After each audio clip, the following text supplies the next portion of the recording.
ठीक है बेटा सब बच्चे? चलिए फटाफट से नया अकाउंटिंग स्टैंडर्ड यहां पर आज शुरू करेंगे। और अकाउंटिंग स्टैंडर्ड है बेटा कौन सा? अकाउंटिंग स्टैंडर्ड रहेगा AS 10 के बाद जो नया स्टैंडर्ड शुरू कर रहे हैं that is accounting standard AS 26। AS 26 यहां पर शुरू कर रहे हैं। AS 26 is intangible assets. AS 26 is intangible assets. ठीक, तो वैसे अगर हम कॉमन सेंस में बात करें तो क्या समझ में आता है आपको इंटेंजिबल एसेट से? सर इंटेंजिबल एसेट बोलते ही हमारे दिमाग में आ जाता है गुडविल, हमारे दिमाग में आ जाते हैं पेटेंट्स, हमारे दिमाग में आ जाते हैं सॉफ्टवेयर्स, हमारे दिमाग में आ जाते हैं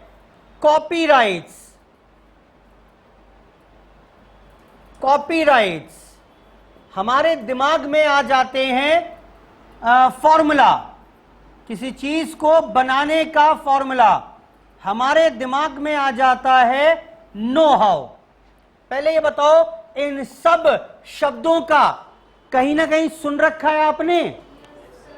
These all are intangible asset। AS 26 क्या कह रहा है?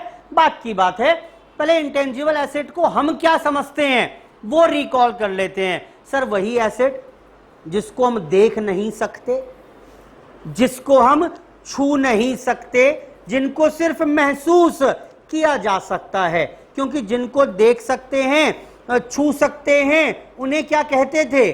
Tangible asset. वो कहां कवर कर ली हमने? AS 10 में। अब हम बात कर रहे हैं उसके अलावा जो दूसरी एसेट हैं, जैसे गुडविल हो गई, पेटेंट्स हो गई। पेटेंट्स का मतलब क्या होता है? एक बार इनका सबका मतलब भी देख लेते हैं। पेटेंट्स का मतलब क्या होता है? पेटेंट का मतलब क्या होता है? पेटेंट का मतलब होता है किसी टेक्नोलॉजी को अपने नाम में रजिस्टर करा लेना। जैसे मैंने क्या किया, मेरी फ्रिज की कंपनी है और मैंने क्या किया, मैंने एक नया कॉन्सेप्ट निकाला कि हमेशा फ्रिज में जो गैस आती थी वो पीछे से आया करती थी। ठीक, ठंडक जो होती थी फ्रिज में वो पीछे से गैस आती थी, कूलिंग होती थी। अब क्या हुआ, मैंने उसका एक पाइप खींचकर मान लेते हैं फ्रिज के डोर में भी लगा दिया। अब वो जो हवा आती है, कूलिंग आती है, वो डोर से भी आती है। समझ में आ रही है बात? मैंने कहा यार ये तो बढ़िया, मैंने रिवॉल्यूशन कर दिया, अब मेरा देखा देखी सब कर लेंगे। तो मैंने क्या किया बेटा, उसको पेटेंट करा लिया। पेटेंट का मतलब क्या है कि भाई अब कोई भी अपने फ्रिज में डोर में कूलिंग नहीं दे पाएगा। करना है तो मुझसे परमिशन लो, मुझे पैसे दो, तब मैं आपको यूज करने का अधिकार दूंगा।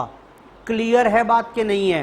यानी मैंने अपने नाम में पेटेंट करा लिया था।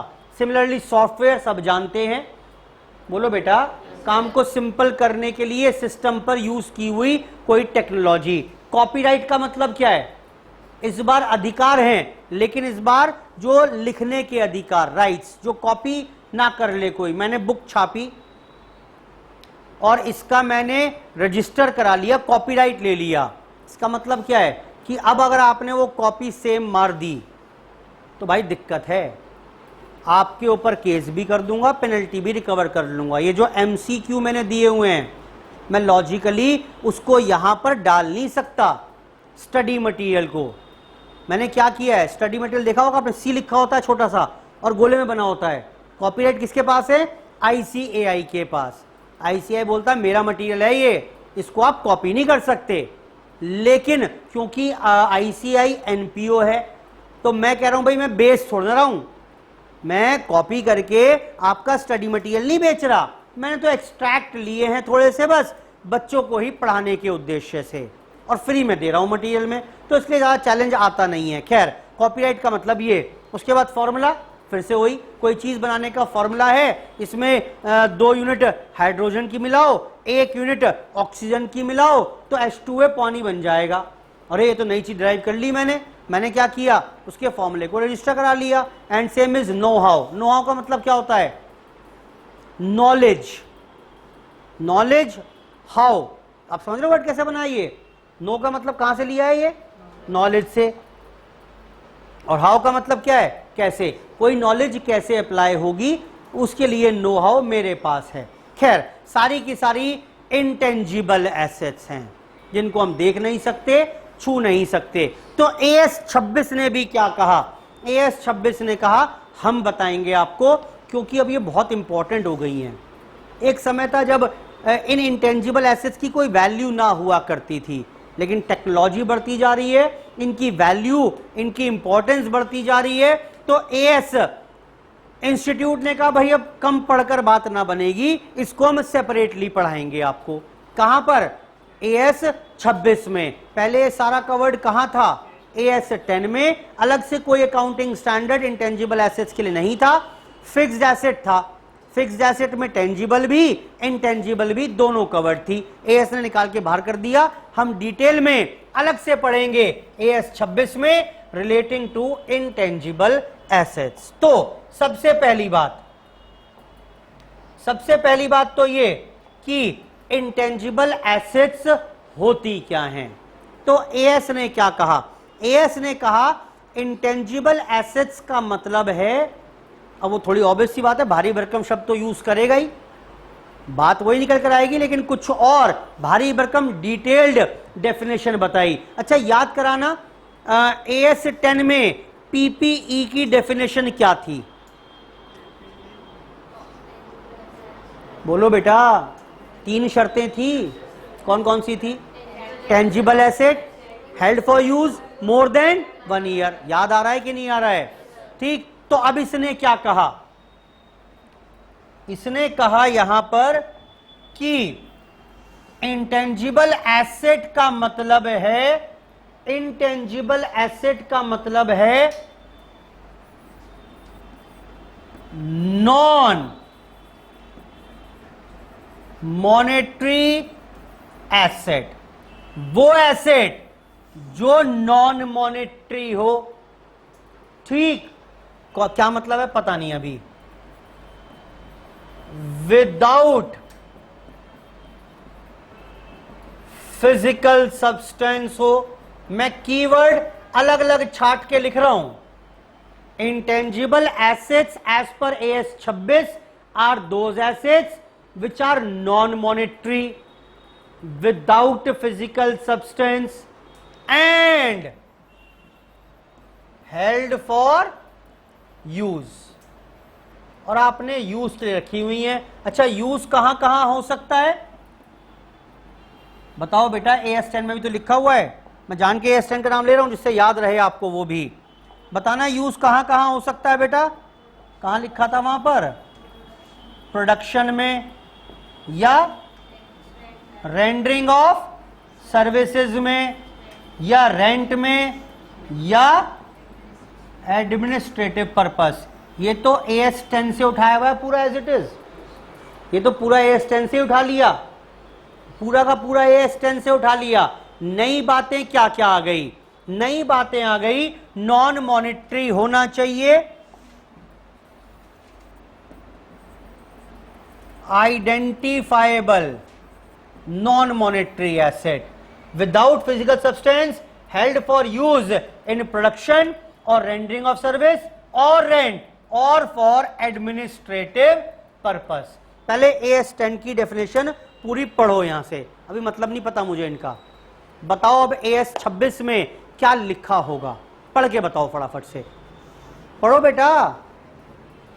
AS26 intangible asset means those assets, या intangible assets means identifiable asset, या intangible asset means identifiable non-monetary assets without physical substance which is held in the business for use in production or supply or rendering of service और for rent और administrative purpose. क्या ये पूरी definition समझ में आती है? अब बात आती है वर्ड्स की। ये नॉन मॉनेटरी का आइडेंटिफाइबल का मतलब क्या है? बड़ा simple, separable from other asset, जिसको आप बिना किसी चीज को छेड़े अलग से खरीद बेच कर सकते हो। कर सकता हूं क्या मैं? बोलो बेटा, क्या मैं इंस्टीट्यूट चल रहा है मेरा, कोई दिक्कत नहीं है, मैं एक सॉफ्टवेयर बना लिया मैंने फीस वगैरह का, तो क्या मैं उसको अलग से खरीद बेच कर सकता हूं? मुझे इंस्टीट्यूट बेचना पड़ेगा साथ में? नहीं। आइडेंटिफाइबल का मतलब है जिसकी अलग से खरीद बेच हो सकती है। फर्नीचर फिक्स्ड एसेट है कि नहीं है मेरे लिए? पीपीई में आएगा, आइडेंटिफाइबल, अलग से खरीद बेच कर सकता हूं इसकी मैं जरूरत पड़े तो। मुझे ऐसा नहीं है कि पूरा बिजनेस बेचना पड़ेगा। बोलो बेटा, ठीक, आइडेंटिफाइबल एसेट है। नॉन मॉनेटरी का मतलब क्या होता है?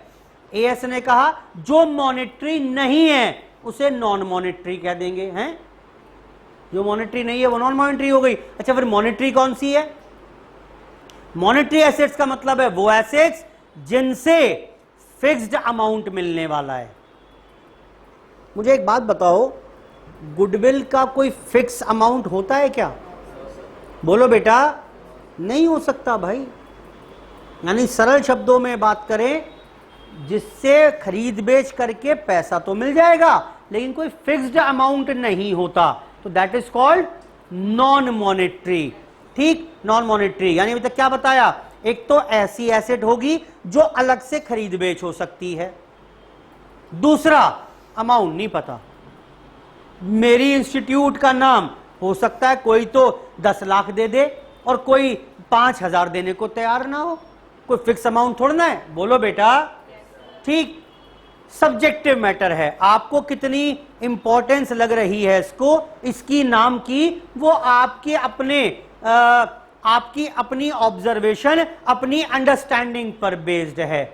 क्लियर? तीसरी वर्ड पर आइए, क्या लिखा हुआ है बेटा? बहुत सिंपल है, सबसे सिंपल तो यही है। विदाउट फिजिकल सब्सटेंस का मतलब क्या हुआ?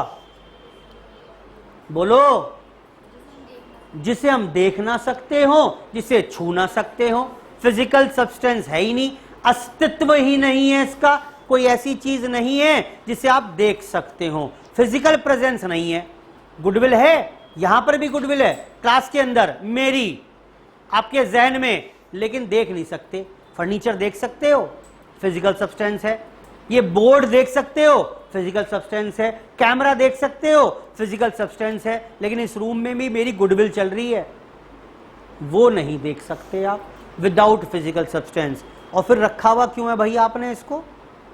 यूज करेंगे या तो प्रोडक्शन के लिए, जब बुक छापूंगा तो कॉपीराइट यूज करूंगा मैं अपने वाला। बोलो बेटा, या सप्लाई ऑफ सर्विसेज, जब सर्विसेज दूंगा आपको तब यूज कर लूंगा, या किराए पर दे दूंगा। मैं नहीं छाप रहा मेरा किताब, मैंने तो किताब लिख दी, आप ले जाओ, कॉपीराइट मैंने आपको किराए पर दे दिया, मुझे बदले में किराया रॉयल्टी देते रहना। बोलो बेटा, या सॉफ्टवेयर बना लिया, खरीद लिया, ऑफिस में फीस के लिए, अटेंडेंस के लिए, क्लासेस देने के लिए, उन सब के लिए यूज हो रहा है। या तो मैं प्रोडक्शन करूंगा इससे, इंटेंजिबल एसेट से, या सर्विसेज दूंगा, या किराए पर दे दूंगा, या अपने ऑफिस में यूज करूंगा।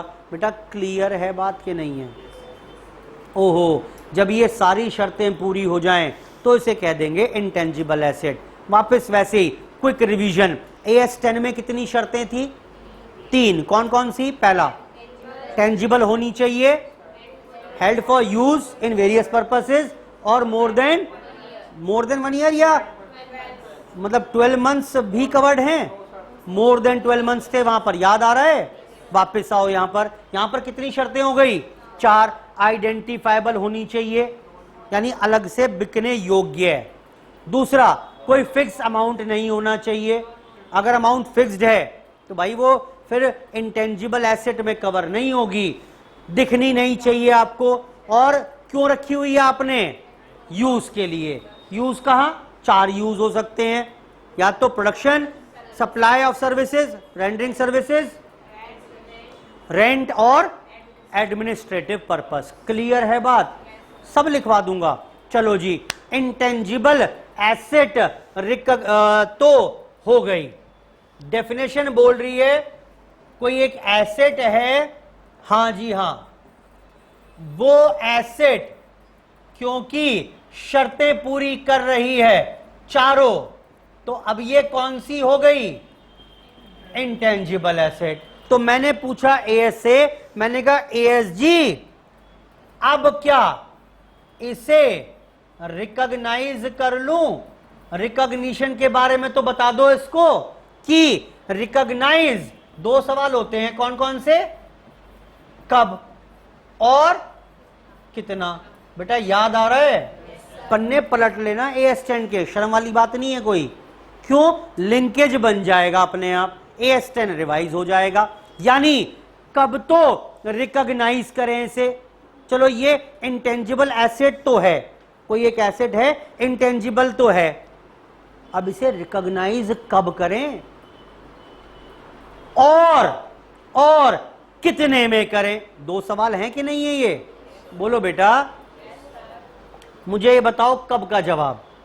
पहले एएस 10 में बताओ क्या लिखा हुआ था, बिना देखे बताओ पहले तो, फिर दिखवाऊंगा अभी हाथ के हाथ। बताओ बेटा, दो शर्तें थी, दो शर्तें थी, हां बोलो। कौन कौन सी थी वहां पर? कि भाई कोई एसेट फिक्स्ड एसेट हो गई, चलो ठीक है, लेकिन रिकॉग्नाइज करेंगे। मैंने एक वाटर कूलर लगवाया था नीचे, याद आ रहा है? मैंने पूछा आपसे कि वो फिक्स्ड एसेट है, आपने कहा हां फिक्स्ड एसेट है, तो मैंने कहा रिकॉर्ड कर लूं, आपने कहा सर रुक जाओ, दो चीज चेक कर लेते हैं, फ्यूचर इकोनॉमिक बेनिफिट मिलेंगे ना सर? लोगों का आशीर्वाद तो मिलेगा, पैसा वैसा ना आएगा, अगले जन्म में जरूर अच्छी आपको वो मिल जाएंगी, आपके कर्मों का फल मिल जाएगा, लेकिन सर पैसा वैसा ना बनेगा। बोलो बेटा, तो क्या इस जो कूलर लगाया है मैंने नीचे, इसे पीपीई मान लें क्या? नहीं माना था, याद आ रहा है? और दूसरा क्या था? Cost can be measured reliably. ठीक, यहां पर भी दोनों पॉइंट चिपका दूंगा एज इट इज, दोनों सेम वर्ड टू वर्ड। पहला कौन सा था?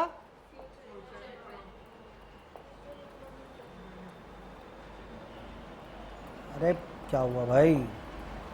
पहला, future economic benefit will flow to an enterprise. Enterprise को, ऑर्गेनाइजेशन को, इससे अगर कोई फ्यूचर बेनिफिट मिलने वाला है, इकोनॉमिक बेनिफिट, आशीर्वाद नहीं चाहिए मुझे, इकोनॉमिक, इकोनॉमी, पैसा चाहिए, अगर कल को कुछ पैसा बनने वाला है तो रिकॉग्नाइज कर लो। एंड का मतलब क्या हुआ? दोनों कंडीशंस पूरी होनी चाहिए। क्या? Cost can be measured reliably, cost तो मेजर कर सकते हो, और यही कारण है एक इंटेंजिबल एसेट रिकॉर्ड ना कर पाओगे। कौन सी? Self generated goodwill. बोलो बेटा, वापस देखो, सेल्फ जनरेटेड गुडविल आइडेंटिफाइबल है क्या?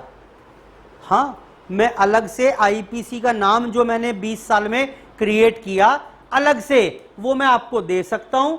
आप आए मेरे पास, इंस्टीट्यूट खोलना है, तो ऐसा नहीं है कि मैं अलग से नाम का नहीं दे सकता, दे सकता हूं। फर्नीचर नहीं दे रहा मैं आपको, मैं खुद नहीं जा रहा आपके साथ, नाम दे सकता हूं, ले लोगे ना बेटा? बोलो, तो आइडेंटिफाइबल हो गया। दूसरा नॉन मॉनेटरी, हाँ मैंने मांगे 10 लाख, आप कह रहे हो मैं तो 100 रुपए दूंगा, हो सकता है भाई, कोई फिक्स अमाउंट नहीं है इसका।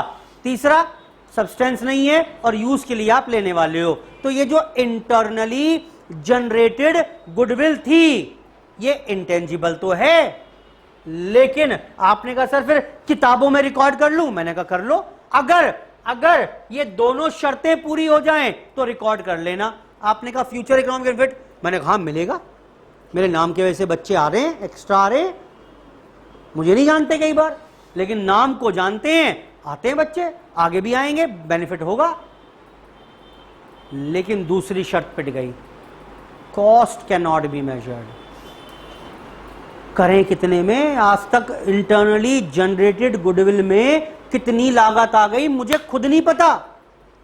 मैंने ऐड लगाया, बाहर होर्डिंग लगवाया, उससे गुडविल भी क्रिएट हो रही है, उससे बच्चे भी आ रहे हैं, बिजनेस भी आ रहा है, मुझे पता ही नहीं। You can not measure the cost reliably. बेटा क्लियर है बात?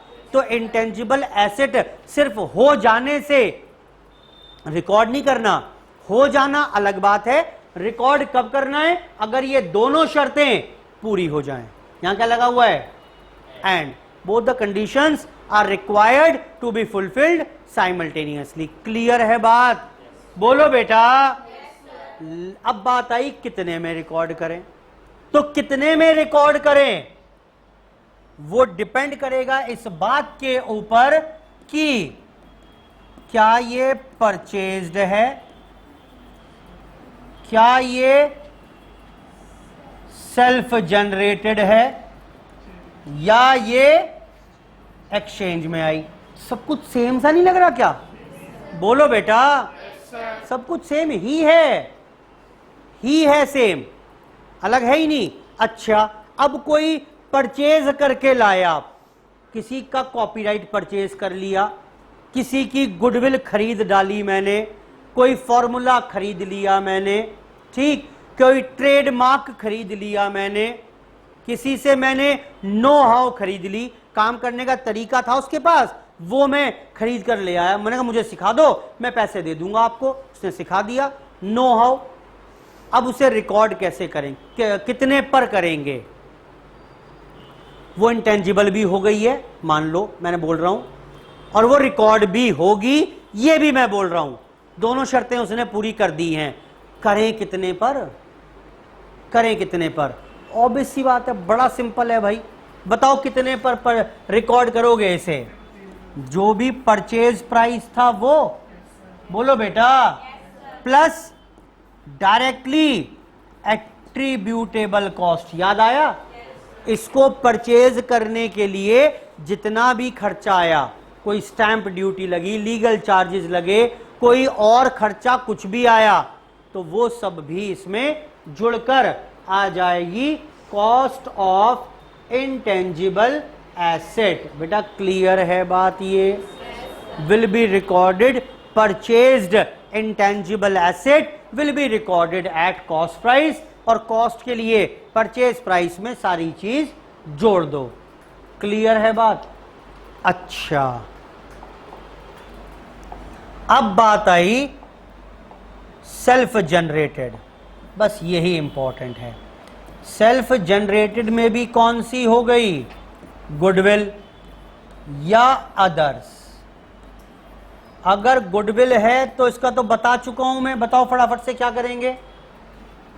बोलो बेटा क्या करेंगे? Not to be recognised.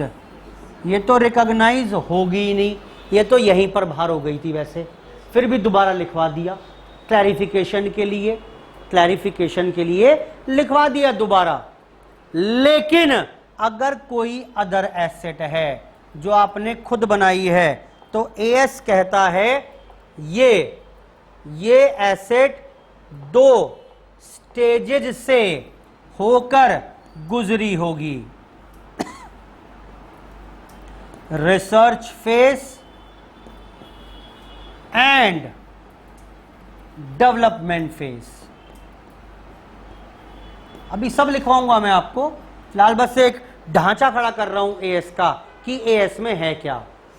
भाई कोई भी इंटेंजिबल एसेट आपने खुद बनाई होगी तो पहले रिसर्च की होगी उस पर, जब रिसर्च हो गई तो उसे कन्वर्ट किया होगा, डेवलप किया होगा, जिससे आप उसे कल को बेच पाओ या यूज कर पाओ।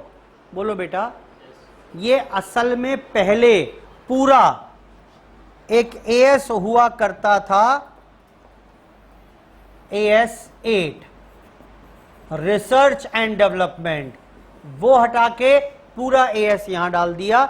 बस इस एएस 26 में ये ही बात खास है, कुछ और है ही नहीं। बाकी जो पढ़ाऊंगा आगे वो भी सब सेम है, पुराने वाला ही कॉपी कर दूंगा। ये सुन लो बस, ये बात नहीं है। ये पहले कभी एएस 8 हुआ करता था, अब एएस 8 नाम की कोई चीज नहीं है। तो दो एएस मैंने बताया आपको खत्म हो चुके हैं। कौन कौन से? एएस 6 खत्म हो गया, वो तो एएस 10 में मिल गया जाकर। एएस 8 नाम की कोई चीज नहीं है। एएस 8 का नाम क्या था? R&D, रिसर्च एंड डेवलपमेंट, वो उठाकर पूरा कहां डाल दिया, AS26 में। याद रहेंगी बात ये। चलो, तो AS26 बात कर रहा है रिसर्च एंड डेवलपमेंट की। तो AS26 क्या कह रहा है, AS26 कह रहा है कि भाई आप जो भी इंटेंजिबल एसेट बनाएंगे वो एसेट दो फेसेस से होकर गुजरेगी, या तो रिसर्च फेस या डेवलपमेंट फेस। पहले आपको रिसर्च करेंगे। अच्छा, वर्ड का बेसिक मतलब समझ में आ रहा है कि नहीं आ रहा है? रिसर्च क्या होती है? पहली बार कुछ कर रहे हो आप, आज से पहले किसी ने कुछ नहीं किया। हो सकता है आपके हाथ कुछ लग जाए, हो सकता है आपके हाथ कुछ ना लगे। जैसे फॉर एग्जाम्पल मैंने कहा एक काम करते हैं, ये मोबाइल में बड़े सारे फीचर्स हैं, इसमें ना मैं एक चीज सोच रहा हूं कि क्यों ना इसमें प्रिंटर भी लग जाए। अब पेपर डालूं यहां से और यहां से प्रिंट आउट होकर भी निकल जाए। कैमरा तो आता ही है इसमें, अब रेडियो भी होता है, कैलकुलेटर भी होता है, घड़ी भी होती है। अब मैं सोच रहा हूं ठीक कि इसमें प्रिंटर भी लग जाए, तो उसके लिए मुझे टेक्नोलॉजी विकसित करनी पड़ेगी, इसमें कार्टेज लगानी पड़ेगी, पेपर कहां से डालेंगे, कैसे निकलेगा, और पता नहीं मैं कर भी पाऊंगा कि नहीं कर पाऊंगा। तो चलो, मैंने साइंटिस्ट से बोल दिया, अपने इंजीनियर से बोल दिया, भाई ये मेरा थॉट प्रोसेस है, काम शुरू कर दो, काम शुरू कर दो। तो क्या शुरू हो गई? रिसर्च शुरू हो गई कि क्या ये पॉसिबल है भी या नहीं है तो कैसे हो पाएगा। तो क्या चल रही है? रिसर्च। 2 साल हो गए रिसर्च करते करते करते, और उस रिसर्च में लेट्स से उस रिसर्च में 150 करोड़ रुपए खर्च हो गए। और 2 साल बाद इंजीनियर्स ने आके क्या कहा? 2 ही जवाब हो सकते हैं। एक, सर नहीं हो सकता, फर्जी आइडिया है, तो ये नहीं हो सकता, संभव ही नहीं है, भूल जाओ, 150 करोड़ पानी में गए। क्लियर है बात? या क्या बोल सकते हैं? और नाचते कूदते आएंगे, सर गजब हो गया, सर हो गया, हो सकता है सर, हम तो अब तहलका मचाने वाले हैं, हम पहले होंगे जिसके मोबाइल में अब प्रिंट आउट, मोबाइल से ही प्रिंट आउट भी निकल जाया करेगा।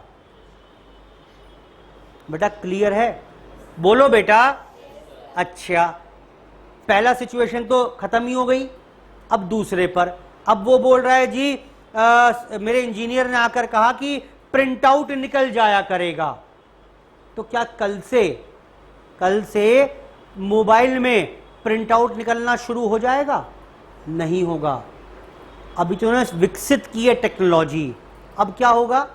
अब उस टेक्नोलॉजी को उठाकर पूरे को इस मोबाइल से कंपैटिबल करें, एक नया डिजाइन बनाए मोबाइल का। बोलो बेटा। नए तरीके से अब डेवलपमेंट शुरू होगी।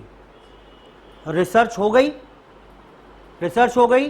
जब रिसर्च कर रहे थे ये नहीं पता था कुछ हाथ में आएगा भी या नहीं आएगा। क्लियर हो रही है बात? ये समझ लो, क्योंकि इसी के बेस पर अकाउंटिंग ट्रीटमेंट तय होगा। जितने क्वेश्चन असाइनमेंट में है ना, यहां पर 80% क्वेश्चन इसी के R&D के, और वो समझ कर, कोई रूल नहीं है, फॉर्मूला नहीं है, ये जो मैं आपसे डिस्कशन कर रहा हूं इसके बेसिस पर आपका दिमाग काम करना शुरू करेगा। तो जब रिसर्च की मैंने प्लान की थी, क्या दिमाग में था कुछ निकलेगा कि नहीं निकलेगा? पता नहीं, हो सकता है कुछ निकल जाए, हो सकता है सब पानी में मिल जाए। We don't know the outcome. लेकिन जब आउटकम आ गया फिर डेवलपमेंट शुरू होगा। क्लियर है बात? बोलो बेटा। अब एक बात तो तय है कि हम बना तो देंगे फोन, अब प्रिंटर वाला फोन बन तो जाएगा डेवलपमेंट फेस में। बोलो बेटा। विल टेक अनदर 1.5 साल 2 साल फिर लग जाएंगे, और प्रोटोटाइप बनाने में, मोबाइल का बनाने में सैंपल, फिर से 100 करोड़ रुपए खर्च हो गए। यानी आज तक कितना खर्चा हो गया मेरा? बोलो बेटा। यहां कितने लग गए थे? 150 करोड़। यहां कितने लग गए? 100 करोड़। ठीक, फिर से 100 करोड़ लग गए, और अल्टीमेटली अब फोन मार्केट में बिकने के लिए तैयार है। क्लियर है बात? अब ये जो 250 करोड़ लग गए पूरे के पूरे फॉर्मूला तैयार करने में, टेक्निकल नो हाउ तैयार करने में, ये तो एसेट हो गई मेरे लिए। बोलो बेटा, फॉर्मूला मेरे पास ही तो है। बेटा हाँ बोलो। अब इस 250 करोड़ का क्या करेंगे?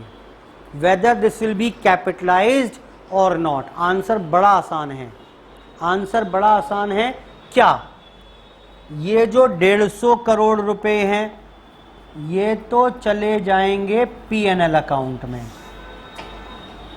कोई कैपिटलाइज नहीं होगा। पता ही नहीं था हमें फ्यूचर इकोनॉमिक बेनिफिट होंगे या नहीं होंगे। बोलो बेटा, इतने रिसर्च कर रहे हो, आपको पता ही नहीं कुछ बना भी पाओगे कि नहीं बना पाओगे। Future economic benefit is not sure कि will flow to the enterprise, transfer to PNL account. बेटा क्लियर है ये बात? बोलो, as far as this 100 crore is concern, ये हो जाएगी मेरी cost of intangible asset, transfer to balance sheet, will be capitalised. खत्म बात, खत्म बात।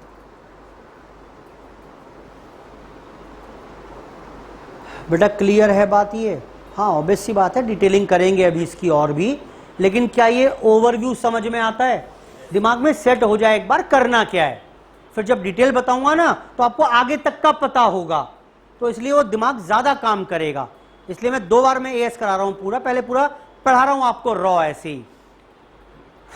आई होप ठीक है बात ये क्यों नहीं, ये क्यों गया पीएनएल में, क्यों गया पीएनएल में? क्योंकि future economic benefit are not sure. Clear है? जबकि यहां पर फ्यूचर इकोनॉमिक बेनिफिट दिख रहे हैं। बोलो बेटा, इसको इंटेंजिबल एसेट मान लेंगे। यहां भी कुछ बातें हैं, अभी बात करेंगे डिटेलिंग में, लेकिन फिलहाल एज अ रूल आपको कोई भी क्वेश्चन आएगा बहुत सारी कहानियां सुनाएगा। ये हो गया, इसमें इतने पैसे लग गए, इसमें इतने लग गए, इसमें इतने लग गए। क्या करें बताओ? आप कीवर्ड ढूंढने का सबसे पहले प्रयास करोगे। कीवर्ड क्या है? रिसर्च। और यहां क्या है? क्लियर है बात? बोल रहा है मैंने रिसर्च कराई और ये कराया उसमें, और उसमें 10 लाख, 5 लाख, 2 करोड़, 5 करोड़ लग गए। आपको दिमाग ही लगाना, रिसर्च चल रही है ना, रिसर्च चल रही है ना, सब ट्रांसफर टू पीएनएल, खत्म। वो कहानियां नई बताएगा आपको घुमा फिरा कर। आपको रिसर्च वर्ड मिल जाए अगर, तो आगे दिमाग लगाना ही नहीं कुछ भी। एएस कह रहा है रिसर्च में कोई भी खर्चा करोगे ट्रांसफर टू पीएनएल। क्लियर है? हाँ, फिर बोले फिर डेवलपमेंट पर ये खर्चा हुआ, ऐसे ऐसे हुआ, उस पर अभी हम बात कर लेंगे। फिलहाल एज अ रूल तो बता दिया, उस सबको क्या कर देना? कैपिटलाइज कर देना, ट्रांसफर कर देना बैलेंस शीट में, इंटेंजिबल एसेट की कॉस्ट मान लेना। क्या यहां तक ठीक है सारी बात? एक्सचेंज की बात करते हैं। याद कराओ मुझे, एक्सचेंज में फिक्स्ड एसेट में क्या लिखा हुआ था, पीपीई में क्या लिखा हुआ था? याद करो पहले तो। 2 केस थे, शाबाश। कौन कौन से? कमर्शियल सब्सटेंस, नहीं कमर्शियल सब्सटेंस नहीं बोलते हम, सरल शब्दों में बात करते हैं कि भाई या तो नॉर्मल बिजनेस ट्रांजैक्शन थी, या रिश्तेदार के साथ या जान पहचान वाले के साथ ट्रांजैक्शन थी। अब बताओ, नॉर्मल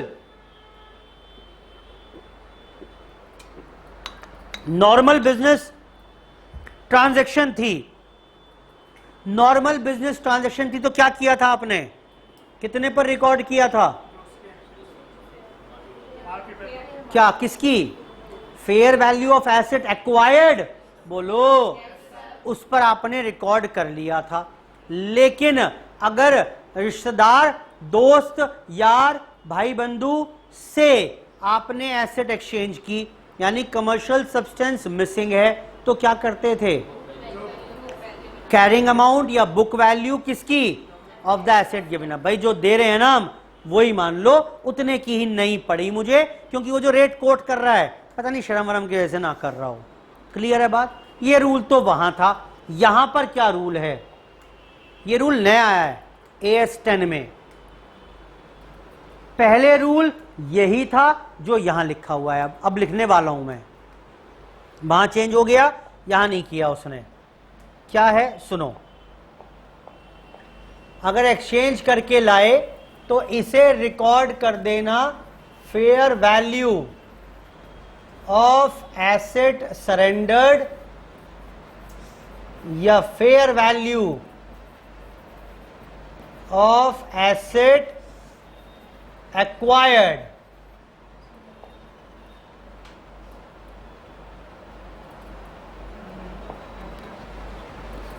विच एवर, वर्ड देखना क्या यूज किया है,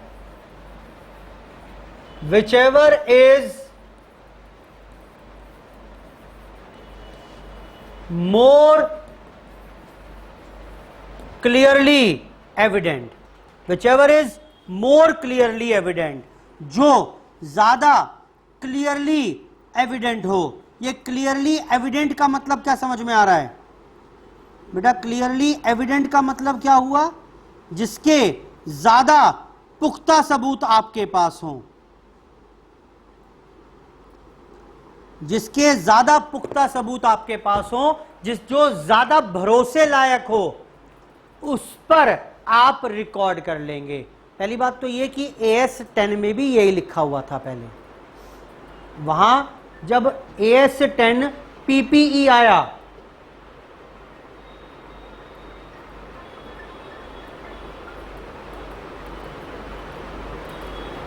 जब PPE आया तो वहां तो ये चेंज कर दिया, लेकिन AS26 में अभी भी ये लिखा हुआ है। ठीक, क्या लिखा हुआ है?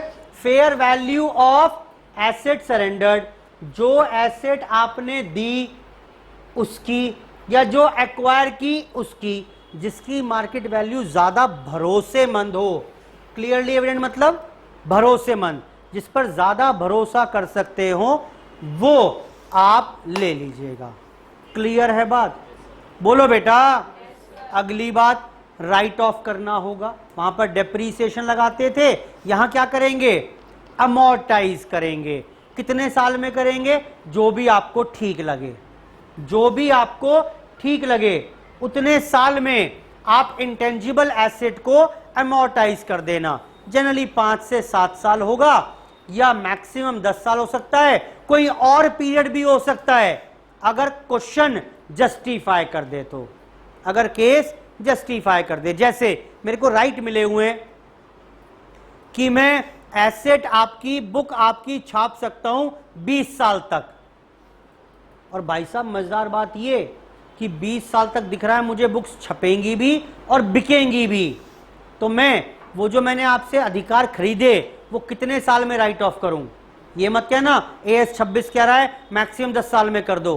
अरे दिख रहा है भाई 20 साल तक मार्केट है इसका, बिकेगा, तो 20 साल में ही राइट ऑफ करेंगे।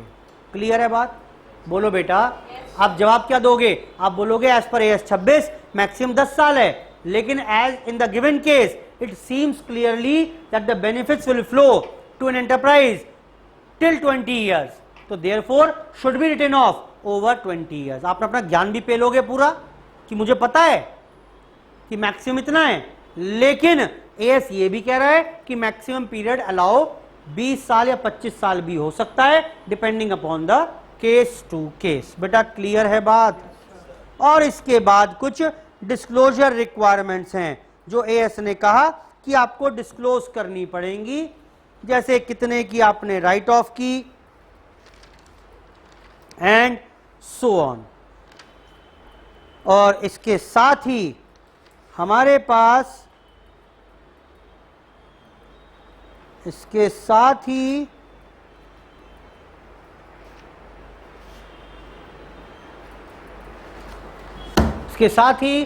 हमारे पास AS26 की चर्चा समाप्त हो जाती है। ठीक, ये थी हमारे पास AS26 में पूरी चर्चा। क्लियर है बात? बस यही है, कुछ भी और टेक्निकल इसके अलावा नहीं है। जो थोड़ा बहुत टाइम लगेगा, जो बात बताऊंगा थोड़ी सी और, वो R&D में ही बताऊंगा, बाकी कहीं भी कुछ भी और अलग बताने के लिए मेरे पास नहीं है। ठीक है? तो सबके नोट्स बनवाऊंगा प्रॉपरली में AS 26 के, जिससे आपको वर्ड्स मिल जाएं केस स्टडी में आंसर करने के लिए। ठीक, इन द मीन टाइम एक दो क्वेश्चन दिखाना। असाइनमेंट सबको मिल गया असाइनमेंट ये? चलो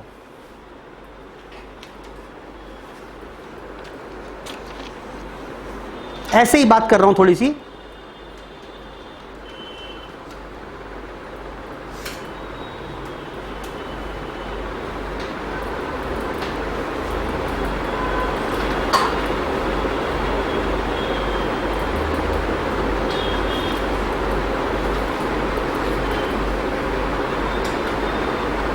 क्वेश्चन नंबर 4 पढ़ना बेटा एक बार।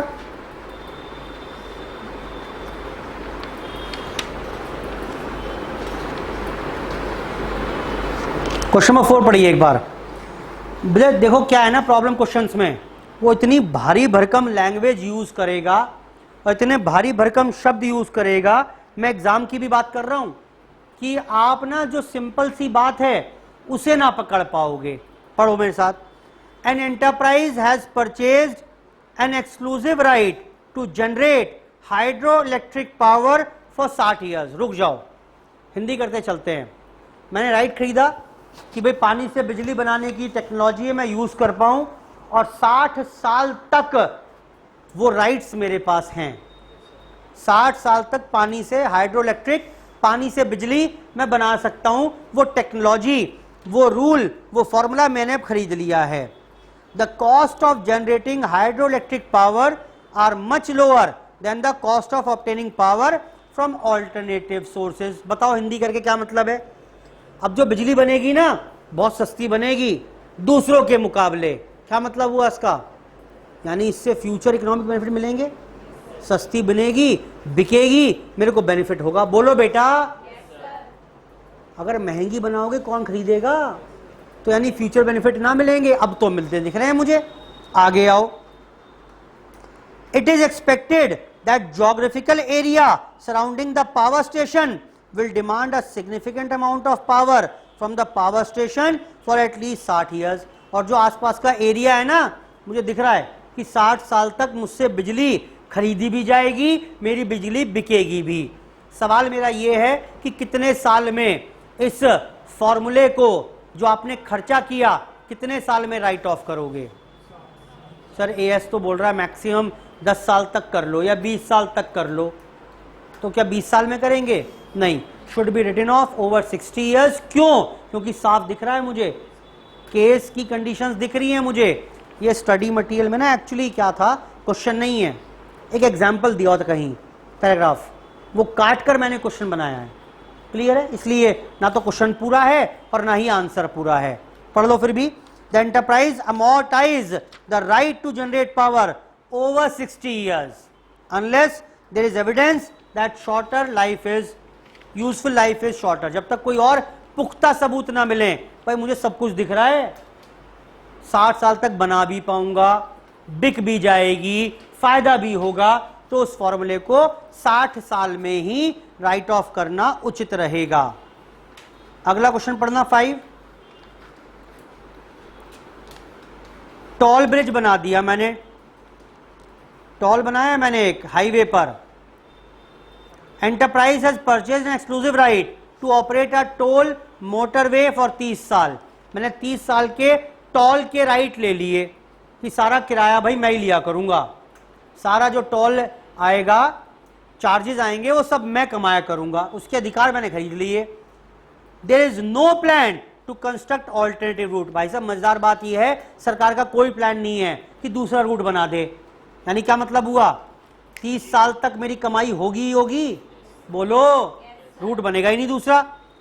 It is expected that motor way will be in use for at least 30 साल। बताओ जरा कितने साल में राइट ऑफ करोगे? 30 साल।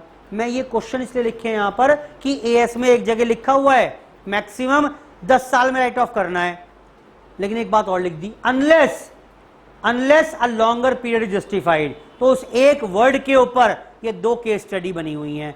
क्लियर है बात? आगे आओ।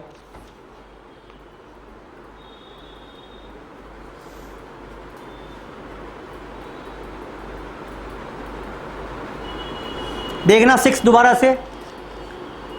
X has purchased a copyright to purchase a equipment to produce a equipment for sale in the market. मैंने राइट खरीदे हैं, इक्विपमेंट कैसे बनाएं उसका फॉर्मूला खरीद लिया मैंने, 10 साल के लिए लिया है. Right has obtain for, hence company is amortising intangible asset in 10 साल. रुक जाओ यहीं पर. मैंने एक फॉर्मूला खरीदा कि इक्विपमेंट कैसे बनाएं, 10 साल के लिए फॉर्मूला था, 10 साल में राइट ऑफ करना शुरू कर दिया. अभी 7 ही साल हुए थे. मैं बता रहा हूं क्या हुआ क्वेश्चन में आगे. अभी 7 ही साल हुए थे, सरकार ने कह दिया ना, इस प्रकार की मशीन अब ना बना पाओगे आप तो पन्नी बनाने की, पन्नी की पॉली बैग्स होते हैं उसकी मशीन बना रहे हो. भाई साहब बैन, आज से ही बैन, रात से ही मशीन, पन्नियां बैन है, प्लास्टिक बैन है. जब प्लास्टिक बैन हो गई तो आप मशीन बना ना पाओगे, मशीन बिक ना पाएंगी. बोलो. लेकिन अभी लाइफ 3 साल और है, क्या करें? आज ही सब कुछ राइट ऑफ कर दो. अब 3 साल किस बात के? शॉर्टर लाइफ ज्यादा जस्टिफाइड है. अब 10 साल चलेगा, 3 साल राइट हैं आपके पास, लेकिन क्या फ्यूचर इकोनॉमिक बेनिफिट है अब इसका कोई? बोलो बेटा. नहीं है, तो आज ही उसको पूरा राइट ऑफ कर देंगे. In the above scenario, the company needs to write off the balance amount in the year of implementation of the law. बेटा क्लियर है बात? बोलो. ऐसे लिख के नहीं आने आंसर आपको. ये तो मैंने स्टडी मटेरियल से पैराग्राफ थे वहां से क्वेश्चन बना बना के लिखे हैं. आप क्या लिखोगे? अच्छा बताओ इसमें आंसर कैसे करोगे? एज पर AS 26 the intangible asset acquired should be written off over the period of 10 years. ठीक. After 7 years due to change in law the future economic benefits does not seems to flow for an enterprise. Therefore, the balance amount should be written off in the change of implementation of law. Clear है बात? बोलो बेटा. इस प्रकार से answer करोगे.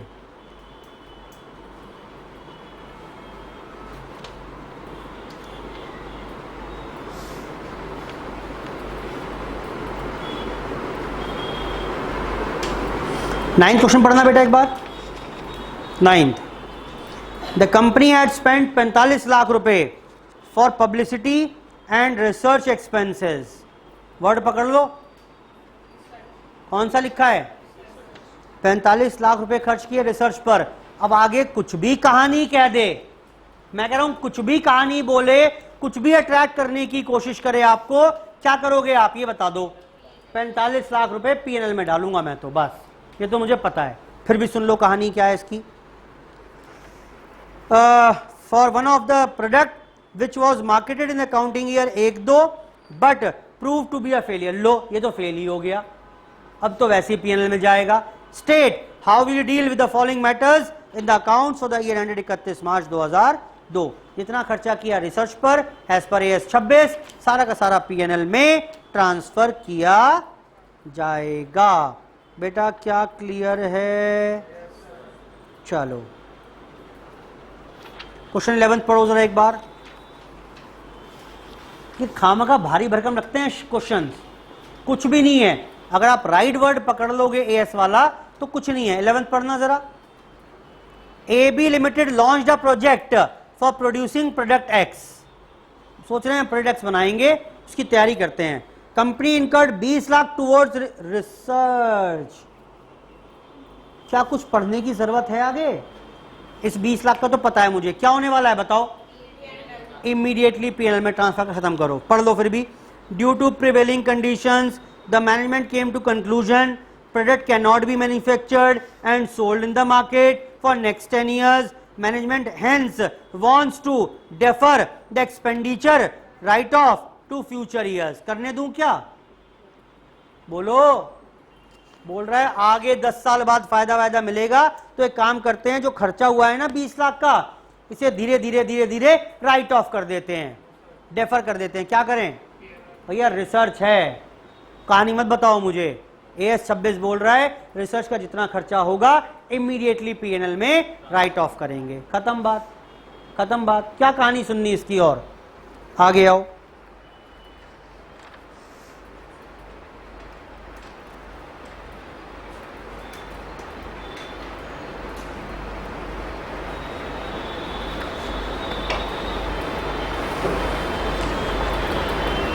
चलिए इतना करें, ये किसका था, थोड़ा सा बेसिक बताया बस मैंने आपको अभी।